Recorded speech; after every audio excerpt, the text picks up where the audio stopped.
Pourquoi Satan voulait-il tant le corps de Moïse? C'est une révélation choquante, cachée entre les lignes de la Bible. Pourquoi le grand ennemi de Dieu, Satan, s'est-il tant intéressé au corps des plus grands prophètes de tous les temps?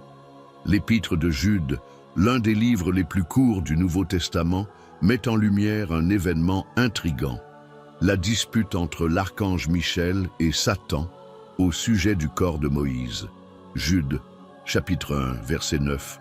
Mais l'archange Michel, discutant avec le diable, disputa au sujet du corps de Moïse. Il n'osa pas prononcer contre lui un jugement de malédiction, mais il dit « Que l'Éternel te réprimande ». Ce passage succinct soulève plus de questions qu'il n'apporte de réponses. Pourquoi Satan s'intéressait-il au corps de Moïse? Quel était l'enjeu de ce différend? Et pourquoi cet événement n'est-il mentionné qu'ici, dans toute la Bible? Pour mieux comprendre l'importance de ce différend, nous devons nous plonger dans le contexte de la lettre de Jude.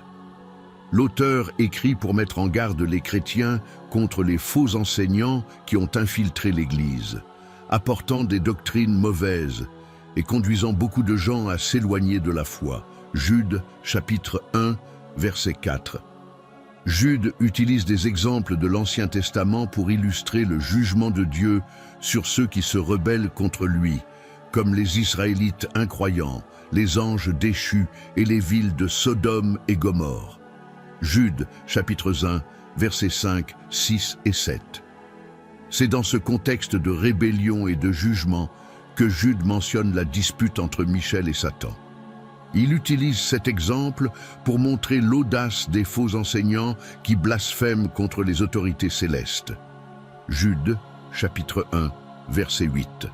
En revanche, Michaël, respectueusement, n'a pas osé prononcer de jugement contre Satan, mais a fait appel à l'autorité du Seigneur. Jude, chapitre 1, verset 9. Bien que la mention du différend soit brève, elle révèle quelques vérités importantes. Tout d'abord, cela nous rappelle qu'il y a une bataille spirituelle constante qui se déroule dans le monde invisible, où les anges fidèles à Dieu s'opposent aux forces du mal, dirigées par Satan. Éphésiens, chapitre 6, verset 12. Deuxièmement, cela montre que même un ange puissant comme Michaël reconnaît l'autorité suprême de Dieu et n'agit pas de son propre chef, mais fait confiance au jugement du Seigneur. Daniel, chapitre 10, versets 13 et 21. Apocalypse, chapitre 12, versets 7 et 12. De plus, le caractère unique de cette mention dans la Bible suggère qu'il y a plus dans cette histoire que ce que nous pouvons saisir au premier coup d'œil. Pourquoi la dispute sur le corps de Moïse est-elle si importante qu'elle est incluse dans l'Épître de Jude? Quelles sont les implications de ce différend pour notre compréhension du combat spirituel et des desseins de Dieu? Pour répondre à ces questions, nous devons approfondir les personnages impliqués, l'archange Michel et le prophète Moïse. Qui sont-ils et quel est leur rôle dans l'histoire de la rédemption? Quelle lumière votre implication dans cette dispute peut-elle apporter sur les intentions de Satan et les plans de Dieu? Qui est l'archange Michel? Mieux, la dispute entre Michaël et Satan au sujet du corps de Moïse. Nous devons approfondir l'identité de ce puissant archange. Qui est Michaël et quel est son rôle dans la hiérarchie céleste? Le prénom Michaël signifie « qui est comme Dieu » en hébreu. Une question rhétorique qui met l'accent sur l'incomparabilité de Dieu.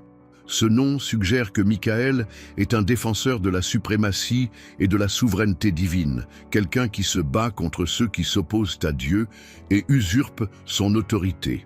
Dans la Bible, le nom de Michaël est mentionné dans 5 passages. Daniel chapitre 10, versets 13 et 21, chapitre 12, verset 1, Jude chapitre 1, verset 9, et Apocalypse chapitre 12, verset 7.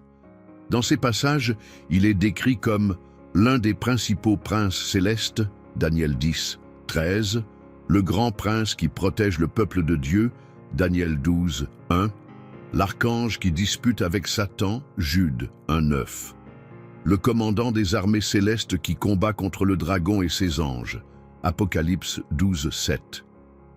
Ces références indiquent que Michael occupe une position éminente dans la hiérarchie angélique. Il est l'un des archanges, un terme qui signifie ange principal ou chef des anges. Bien que la Bible ne précise pas combien il y a d'archanges, la tradition juive et chrétienne reconnaît généralement 7 archanges, sur la base de passages tels que Apocalypse 8.2 et Tobie 12.15, livre deutérocanonique. En tant qu'archange, Michael a autorité sur les autres anges et dirige les armées célestes dans la bataille contre les forces du mal. Dans le chapitre 10 de Daniel, il est décrit comme venant en aide à un autre ange qui avait été arrêté par un prince démoniaque de Perse, Daniel 10.13. Cela suggère que Michael a le pouvoir d'intervenir dans les conflits spirituels et de débloquer les obstacles dans le monde invisible. En plus de son rôle de guerrier céleste, Michael est également dépeint comme un protecteur du peuple de Dieu. Dans le livre de Daniel, chapitre 12, verset 1, il est décrit comme celui qui défend les enfants de son peuple pendant une période de grande tribulation. Cela indique que Michael a un intérêt particulier pour le bien du peuple de Dieu et qu'il agit en son nom en temps de crise. La fonction protectrice de Michael est également mise en évidence dans Jude chapitre 1, verset 9, où il dispute avec Satan pour le corps de Moïse. Bien que les détails de cette dispute ne soient pas rendus explicites, nous pouvons en déduire que Michel agissait pour protéger le corps de Moïse d'un plan diabolique de Satan. Comme nous le verrons plus tard, le corps de Moïse avait une signification particulière, et Michel s'est levé pour le défendre contre les mauvaises intentions de l'ennemi. Dans Apocalypse chapitre 12, versets 7 à 9, Michael et ses anges combattent le dragon, Satan, et ses anges rebelles, les chassant du ciel. Ce passage dépeint la victoire finale de Dieu sur les forces du mal et souligne le rôle crucial de Michael dans cette confrontation cosmique. En tant que puissant chef angélique et défenseur des desseins de Dieu, Michael ne permettrait pas à Satan d'utiliser le corps de Moïse pour ses plans maléfiques.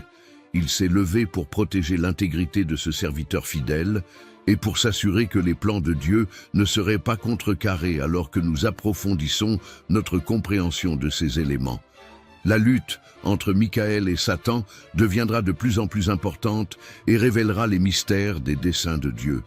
L'importance de Moïse dans l'histoire d'Israël. Pour comprendre pourquoi le corps de Moïse était si important qu'il a été contesté par Michael et Satan, nous devons considérer l'importance de cet homme dans l'histoire du peuple d'Israël et dans le plan rédempteur de Dieu.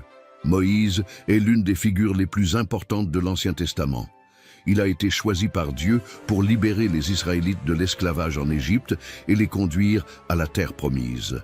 De sa naissance miraculeuse, Exode chapitre 2, versets 1 à 10, à sa mort aux portes de Canaan, Deutéronome chapitre 34, versets 1 à 8, la vie de Moïse a été marquée par l'intervention divine et une relation unique avec le Seigneur. L'un des moments les plus mémorables de la vie de Moïse a été sa rencontre avec Dieu au buisson ardent, Exode chapitre 3, versets 1 à 4, verset 17. Là, Dieu s'est révélé à Moïse comme le « Je suis », le Dieu éternel et existant par lui-même, qui avait fait une alliance avec Abraham, Isaac et Jacob. Dieu a chargé Moïse d'affronter Pharaon et d'exiger la libération de son peuple, promettant d'être avec lui et de lui permettre d'accomplir de puissants miracles. Sous la direction de Moïse, Dieu a exécuté 10 plaies sur l'Égypte, démontrant son pouvoir ultime sur les dieux égyptiens et forçant Pharaon à laisser les Israélites partir. Exode, chapitre 7 à 12. Au moment crucial, Dieu a institué la Pâque, mémorial perpétuel de la libération de son peuple qui indiquait la rédemption finale par le Christ, l'agneau de Dieu, Exode chapitre 12, versets 1 à 28, Jean chapitre 1, verset 29, première lettre aux Corinthiens, chapitre 5, verset 7. Après avoir quitté l'Égypte, Moïse a continué à jouer un rôle essentiel de médiateur entre Dieu et son peuple. Au mont Sinaï, Dieu a donné à Moïse les 10 commandements et d'autres lois qui formeraient la base de l'alliance mosaïque. Exode, chapitre 19 à 24. Moïse a passé 40 jours en présence de Dieu, recevant des instructions détaillées sur le tabernacle, le sacerdoce et les sacrifices. Exode, chapitre 25 à 31. Il est devenu le porte-parole de Dieu pour le peuple, transmettant sa volonté et intercédant en sa faveur. Tout au long des décennies d'errance dans le désert, Moïse a fait face à de nombreux défis, de la rébellion et de l'idolâtrie du peuple aux menaces des nations ennemies. Dans chaque crise, il se tournait vers Dieu pour être guidé et pourvu, et le Seigneur répondait par sa miséricorde et sa puissance. Exode, chapitre 15, versets 22 à 17, verset 7. Nombre, chapitre 11 à 14, 20, versets 1 à 13. Moïse a également intercédé à plusieurs reprises pour le peuple lorsqu'il péchait, implorant le pardon de Dieu et offrant d'endurer le jugement à sa place. Exode, chapitre 32, versets 30 à 32, Nombre, chapitre 14, versets 11 à 14, 19. Vers la fin de sa vie, Moïse a livré son dernier héritage au peuple sous la forme du livre du Deutéronome. Dans ce livre, il rappelle les œuvres puissantes de Dieu, renouvelle l'alliance et exhorte Israël à aimer le Seigneur et à lui obéir de tout son cœur. Deutéronome, chapitre 6, versets 4 à 9, 30, verset 15 à Irub-Davd. Moïse a aussi prophétisé la venue d'un prophète comme lui, que le peuple devait écouter, une prophétie qui s'est pleinement accomplie en Jésus-Christ. Deutéronome, chapitre 18, versets 15 à 19. Actes, chapitre 3, versets 22 à 23. Chapitre 7, verset 37. La mort de Moïse sur le mont Nebo a été un moment important dans l'histoire d'Israël. Deutéronome, chapitre 34, versets 1 à 8. Bien qu'il ne soit pas entré dans la terre promise en raison d'un acte de désobéissance. Nombre chapitre 20, versets 7 à 12, Dieu l'a honoré en lui permettant de voir le pays de loin. Le Seigneur lui-même a enterré Moïse dans un lieu inconnu, marquant la fin d'une époque et le transfert de la direction à Josué. L'héritage de Moïse en tant que libérateur, législateur et prophète a laissé une marque indélébile sur l'histoire d'Israël et la foi judéo-chrétienne. Il est mentionné avec révérence dans toute l'Écriture, Josué chapitre 1, versets 1 à 9. Première lettre aux Chroniques, chapitre 23, verset 14. Psaume, chapitre 103, verset 7. Jérémie, chapitre 15, verset 1. Matthieu, chapitre 17, versets 1 à 8. Hébreux, chapitre 11, versets 23 à 29. Et il est considéré comme le précurseur du Christ, le prophète, le prêtre et le roi suprême. Hébreux, chapitre 3, versets 1 à 6. Apocalypse, chapitre 15, verset 3. C'est dans ce contexte de l'importance monumentale de Moïse que la dispute sur son corps devient si importante. En tant que serviteur fidèle qui jouissait d'une relation unique avec Dieu, Moïse était une figure centrale dans les desseins rédempteurs du Seigneur. Toute tentative de Satan de profaner votre corps ou de l'utiliser à des fins maléfiques représenterait une attaque directe contre l'œuvre et l'autorité de Dieu. Nous verrons comment la fidélité inébranlable de Moïse et l'intervention de l'archange Michel nous offrent de puissantes leçons sur la confiance dans les desseins souverains de Dieu et la victoire ultime qui nous attend en Christ. Les intentions possibles de Satan avec le corps de Moïse. Maintenant que nous comprenons l'importance de Moïse dans l'histoire d'Israël et le plan rédempteur de Dieu, nous pouvons nous tourner vers la question: qu'est-ce que Satan avait l'intention de faire avec le corps de Moïse? Bien que la Bible ne fournisse pas de détails explicites, nous pouvons déduire certaines possibilités basées sur ce que nous savons des stratégies et des motivations de l'ennemi. L'une des principales tactiques de Satan à travers l'histoire a été de tromper et d'éloigner le peuple de Dieu de la véritable adoration et de l'obéissance. Du Jardin d'Éden, lorsqu'il a séduit Ève pour qu'elle donne de la parole de Dieu et désobéisse à son commandement. Genèse chapitre 3, versets 1 à 6, aux tentations de Jésus dans le désert.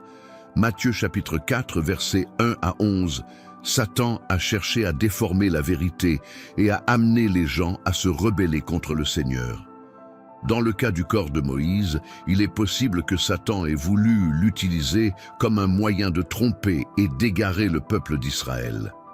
Comme nous l'avons vu, Moïse était une figure vénérée, un leader qui avait sorti la nation de l'esclavage et avait servi de médiateur dans l'alliance avec Dieu. Si Satan pouvait, d'une manière ou d'une autre, utiliser le corps de Moïse pour promouvoir une fausse adoration, l'idolâtrie ou la rébellion, il pourrait saper la foi d'Israël et entraver les desseins de Dieu pour son peuple. Une telle stratégie ne serait pas sans précédent dans la Bible. Après la mort de Gédéon, par exemple, les Israélites ont utilisé l'or du butin de guerre pour créer des idoles, qui sont devenues un piège spirituel pour eux. Juges 8, 22, 27. Plus tard, le roi Jéroboam établit des lieux de culte idolâtres à Dan et à Béthel, utilisant des veaux d'or pour détourner le peuple du vrai culte à Jérusalem. 1er roi 12, 25, 33. Satan aurait pu planifier quelque chose de similaire avec le corps de Moïse, créant un objet de vénération qui aliénerait le peuple de Dieu. Une autre possibilité est que Satan voulait simplement profaner le corps de Moïse comme un acte de défi à l'autorité et à la sainteté de Dieu. En tant que serviteur fidèle qui entretenait une relation étroite avec le Seigneur, Moïse était un témoignage vivant de la puissance et de la grâce de Dieu. Profaner son corps serait une attaque symbolique contre l'œuvre et le caractère de Dieu, une tentative de ternir sa réputation et de remettre en question sa capacité à protéger et à honorer ceux qui le servent. Ce désir de profanation reflèterait la nature rebelle et mauvaise de Satan en tant qu'ange déchu qui s'est rebellé contre Dieu. Ésaïe 14, 12, 15, Ézéchiel 28, 12, 19. Satan est en guerre constante contre le Seigneur et son peuple. Il cherche à saper l'œuvre de Dieu de toutes les manières possibles, que ce soit en tentant les croyants au péché, 1 Chroniques 21, 1, Luc 22, 31, s'opposant à la propagation de l'Évangile, 2 Corinthiens 4, 4, 1 Thessaloniciens 2, 18, ou suscitant la persécution contre l'Église, Apocalypse 2, 10, 12, 13, 17. Profaner le corps de Moïse ne serait qu'une autre expression de son hostilité implacable envers Dieu. Enfin, il est possible que Satan ait voulu utiliser le corps de Moïse d'une manière ou d'une autre pour perturber les plans de Dieu pour la nation d'Israël. Comme nous l'avons vu, Moïse a joué un rôle crucial dans la formation d'Israël en tant que peuple de l'alliance de Dieu, lui transmettant sa loi et le conduisant au bord de la terre promise. Si Satan pouvait interférer avec l'héritage de Moïse ou créer la confusion autour de sa mort et de son enterrement, il pourrait semer le doute et la désunion parmi les Israélites, affaiblissant leur foi et leur engagement envers l'Alliance. Cette stratégie serait conforme aux efforts continus de Satan pour contrecarrer les desseins rédempteurs de Dieu à travers l'histoire, que ce soit par la persécution des patriarches, Genèse 12, 10 à 20, 20, 11 à 18, ou l'asservissement des Israélites en Égypte, Exode 1, 18, 8-22, ou les menaces qui pèsent sur la lignée messianique, selon la lettre aux Chroniques, chapitre 21, versets 4 à 7, et chapitre 22, versets 10 à 20, 12. Attaquer l'héritage de Moïse serait une autre tentative de Satan de saboter le plan de Dieu et d'empêcher son peuple d'accomplir sa destinée. L'audace de Satan face à l'ange de Dieu, la lutte entre Michaël et Satan pour le corps de Moïse, n'est pas seulement significative pour ce qu'elle révèle sur les mauvaises intentions de l'ennemi, mais aussi pour l'audace choquante dont Satan fait preuve en affrontant directement un ange puissant de Dieu. Pour comprendre l'ampleur de cette audace, nous devons considérer la nature et l'histoire de la rébellion de Satan contre Dieu. Créé à l'origine comme chérubin, oint, plein de sagesse et parfait en beauté. Ézéchiel chapitre 28, versets 12 à 15. Lucifer, comme on appelait Satan avant sa chute, était rempli d'orgueil et aspirait à être comme le Très-Haut. Ésaïe 14, versets 12 à 14. Il a mené une rébellion angélique contre Dieu, entraînant son expulsion du ciel. avec un tiers des anges. Apocalypse, chapitre 12, versets 3 à 4, 7 à 9. Depuis lors, Satan s'est engagé dans une campagne implacable contre Dieu et son peuple. Il est décrit comme le Dieu de cet âge, selon la lettre aux Corinthiens, chapitre 4, verset 4. Le prince de la puissance de l'air, Éphésiens, chapitre 2, verset 2. Et l'accusateur des frères, Apocalypse, chapitre 12, verset 10. Leur but est de voler, de tuer et de détruire. Jean, chapitre 10, verset 10, en s'opposant à l'œuvre de Dieu et en cherchant à détourner les gens de la vérité et de la justice. C'est dans ce contexte de rébellion obstinée que l'audace de Satan à affronter Michaël au sujet du corps de Moïse devient si choquante. En tant qu'ange déchu, Satan est conscient de la puissance et de l'autorité des anges qui sont fidèles à Dieu. Il sait qu'il n'a pas la force de l'emporter contre eux dans une confrontation directe, comme en témoigne sa défaite aux mains de Michaël et des armées célestes. Apocalypse, chapitre 12, versets 7 à 8. Cependant, en contestant le corps de Moïse, Satan fait preuve d'une audace étonnante en défiant directement la volonté de Dieu et l'autorité de ses serviteurs angéliques. Non seulement il cherche à profaner le corps de l'un des plus grands prophètes de Dieu, mais il ose également résister à l'archange Michel, qui est chargé de protéger le peuple de Dieu et de faire respecter ses desseins. Cette audace reflète la nature arrogante et rebelle de Satan. Bien qu'il sache qu'il est destiné à la défaite et au jugement éternel, Matthieu, chapitre 25, verset 41, Apocalypse, chapitre 20, verset 10, il continue de s'opposer obstinément à Dieu et d'attaquer son peuple. Il est poussé par une haine déraisonnable de tout ce qui est bon, vrai et saint, et il ira jusqu'au bout pour corrompre et détruire l'œuvre de Dieu. La dispute sur le corps de Moïse met également en évidence la volonté de Satan d'exploiter toute occasion pour faire avancer son programme maléfique.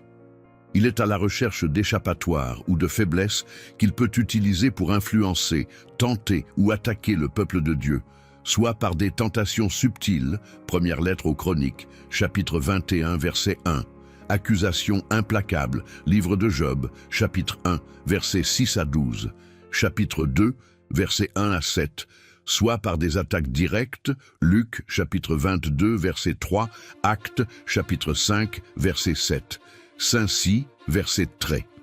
Satan complote et complote constamment contre les fidèles. Face à cette audace et à cette obstination de l'ennemi, l'exemple de l'archange Michel devient encore plus instructif.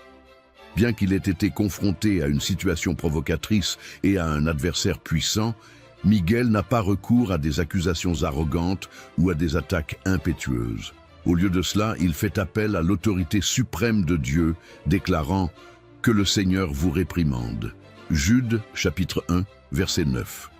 Cette réponse nous enseigne de précieuses leçons sur la façon dont nous devrions faire face aux assauts de l'ennemi.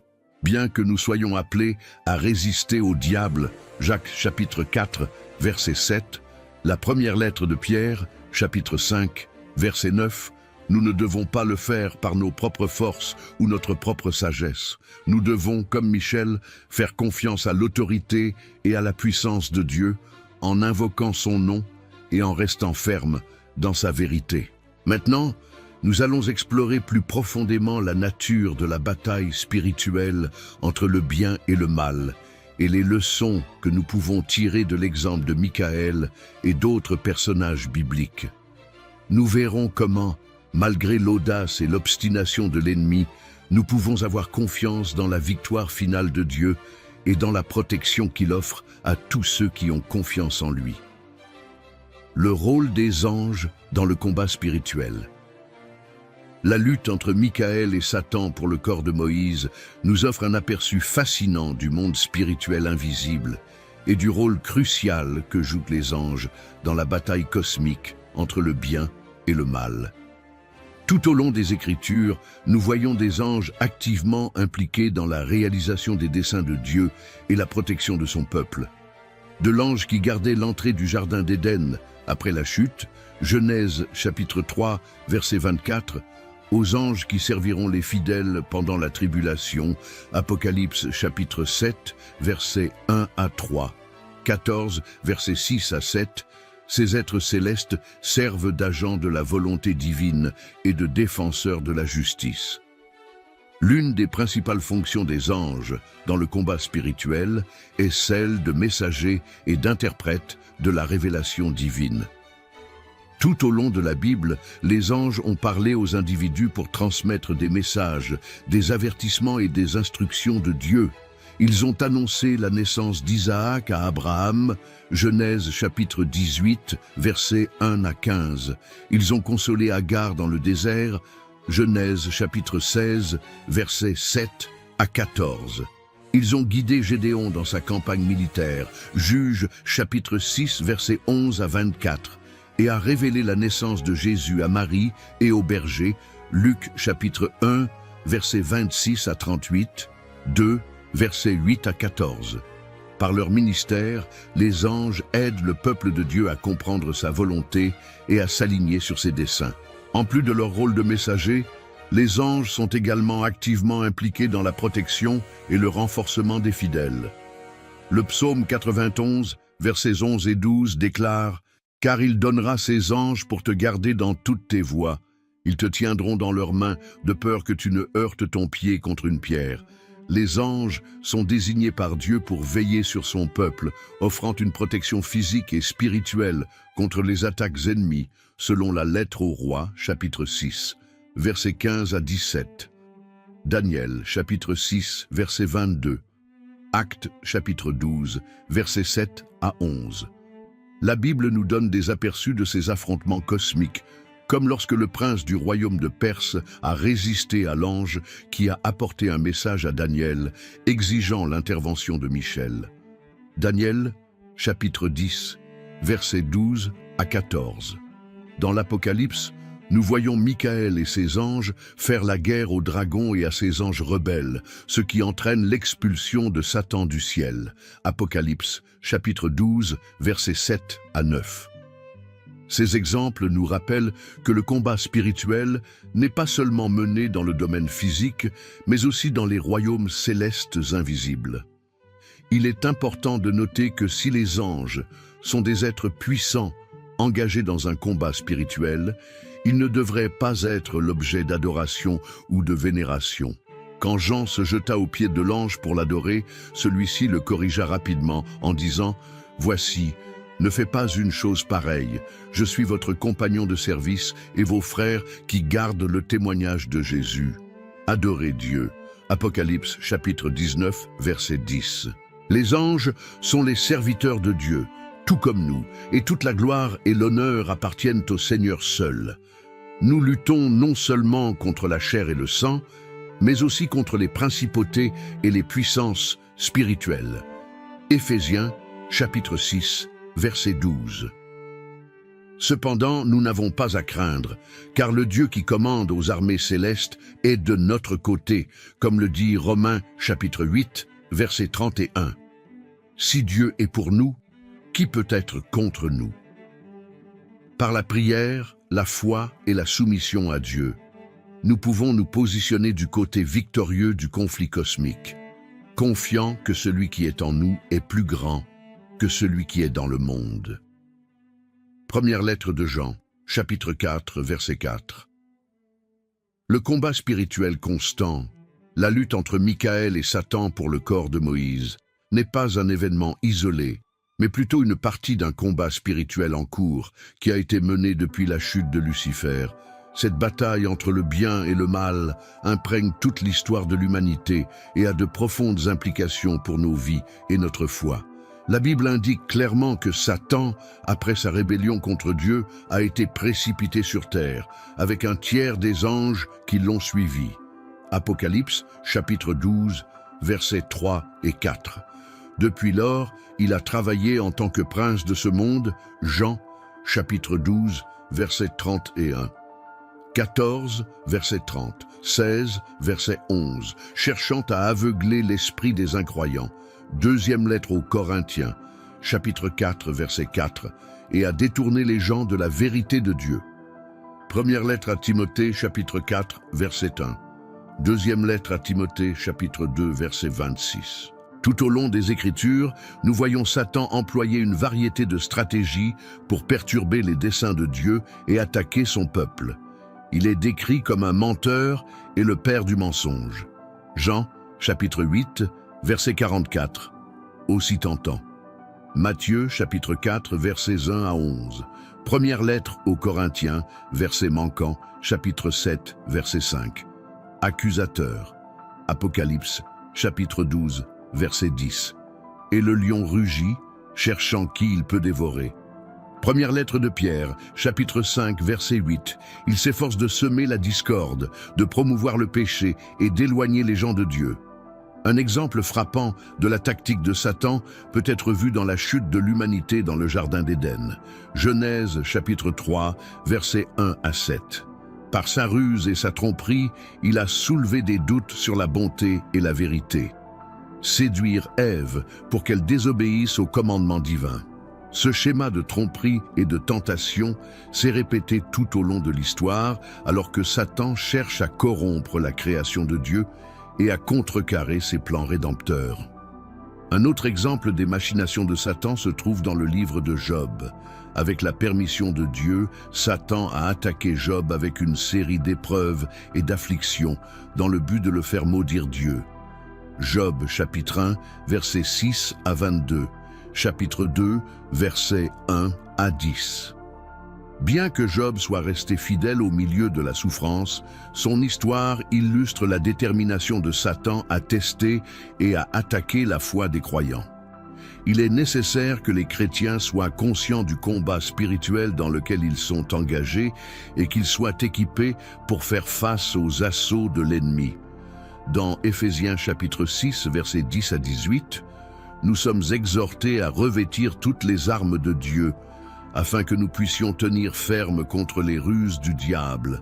Cette armure comprend la vérité, la justice, la préparation de l'évangile de paix, le bouclier de la foi, le casque du salut et l'épée de l'esprit, qui est la parole de Dieu. En plus de nous équiper de l'armure de Dieu, nous sommes également appelés à nous engager activement dans le combat spirituel.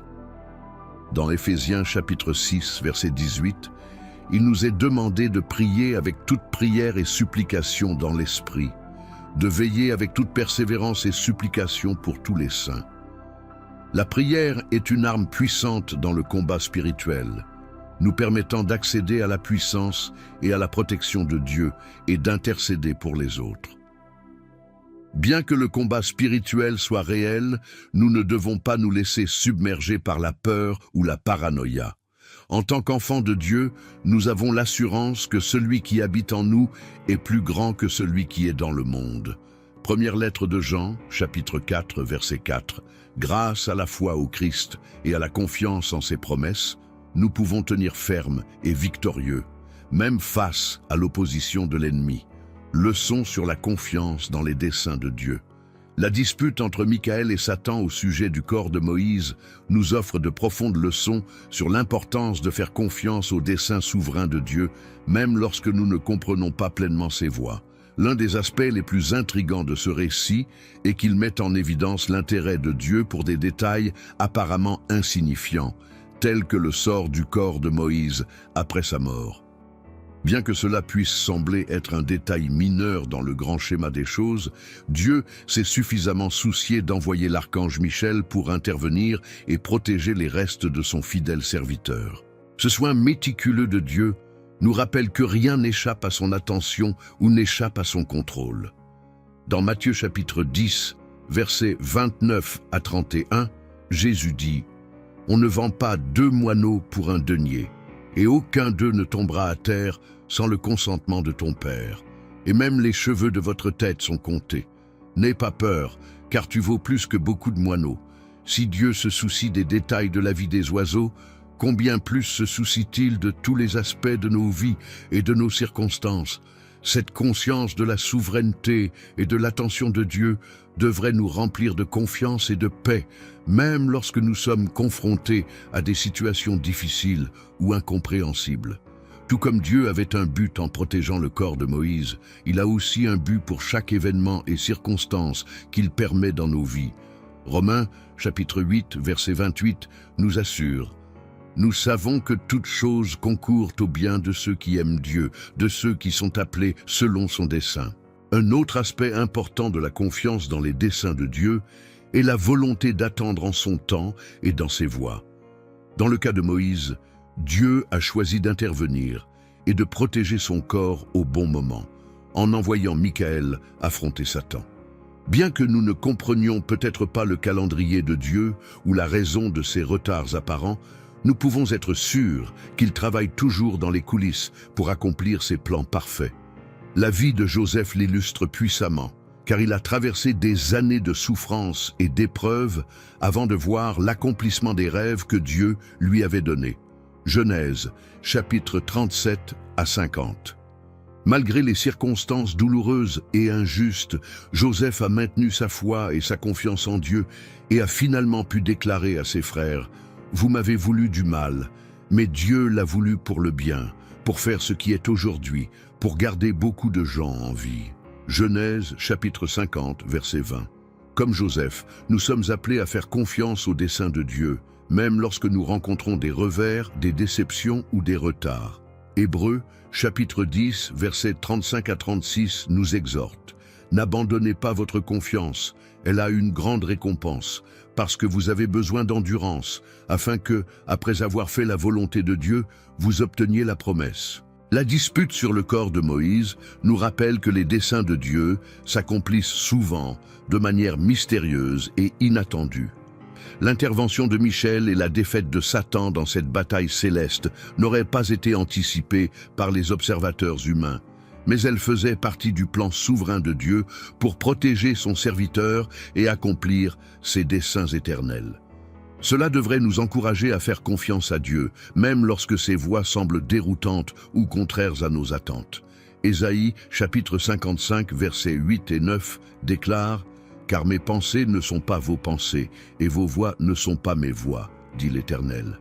Car, comme les cieux sont plus élevés que la terre, ainsi mes voies sont élevées au-dessus de vos voies, et mes pensées au-dessus de vos pensées. » Lorsque nous faisons confiance au dessein souverain de Dieu, nous trouvons la force, la paix et l'espoir.